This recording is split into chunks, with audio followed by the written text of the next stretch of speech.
Assalomu alaykum qadrli do'stlar, sizlar bilan Tangirov Sanjar. Demak, bugun oxirgi paytlarda men ko'proq e'tibor bergan narsani video darsda qilishga harakat qildim. Ya'ni, ko'pchilik muxlislar Skype'da Odnoklassikadan Sanjar, iltimos kompyuterim qotib qolyapti, tozalashib yuboring yoki yordam bering o'shani yaxshi ishlashiga degan savollarni eshitdim va ko'pchilik muxlislarni kompyuterga TimeWeaver orqali kirgandim va shuni angladimki, masalan, kompyuterda bironta programmalar bo'lsa, ular shunchaki panelga kirib o'chirmasdan, balki shunchaki uni korзинаga tashlab o'chirib yuborishyapti. Ya'ni bunda programma oxirigacha o'chmaydi.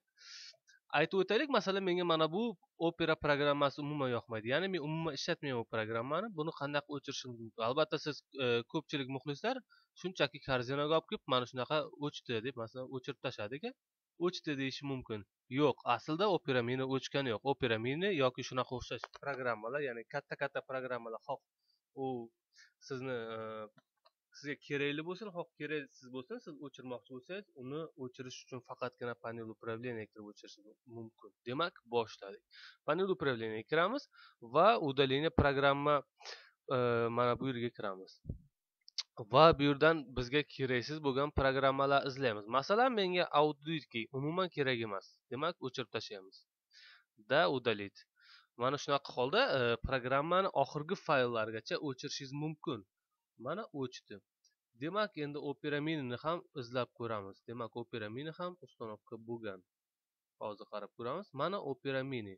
Demak, bu programma ham bizga keragi yo'q. Удалить пользовательские данные va удалить.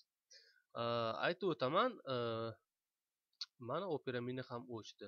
Demak, ko'pincha disklarimiz to'lib qolishiga ham xuddi mana shu narsalar sababchi bo'lishi mumkin. Masalan, S disk to'lib qolishiga ham yoki o'zingiz programmalaringiz turib qoladigan disklar ham to'lib qolishiga xuddi mana shu narsa sababchi bo'lishi mumkin.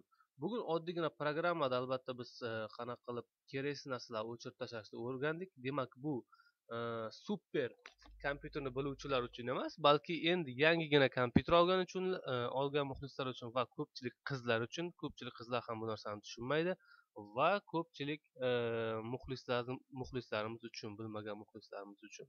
Albatta, sizlar bilan Tangirov Sanjar bo'ldi. Keyingi video uroklarimizni kuzatib boring.